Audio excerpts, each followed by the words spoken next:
I'm Susan, and today is day 9 of Junk Journal January, hosted by Meg of Meg Journals in collaboration with Get Messy Art. And our prompt today is foliage. So I hope you'll enjoy this video. Be sure and check out their channels, and be sure and check out the hashtags Junk Journal January and Junk Journal January 2024. The 2024 lets you see what's been done this year. The Junk Journal January has all the years that Junk Journal January has been taking place. So I hope you'll enjoy this video. I'm going to cut up the music and speed it up a little bit and let you watch. So without further ado, let's get started.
All right, here we are.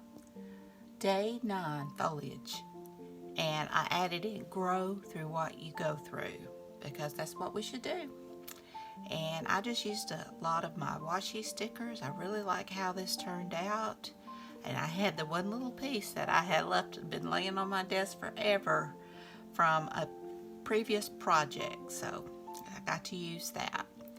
So I hope you enjoyed this video. If you did, please give me a thumbs up. Hit that subscribe button if you haven't. Ring that bell so you can be notified when I upload new content. Leave a comment. Tell me what you think. Y'all have a great, wonderful day. Check out Meg and Get Messy Art's channels, and be sure and check out the hashtags Junk Journal January and Junk Journal January 2024. So hopefully I'll see you tomorrow. Bye, y'all.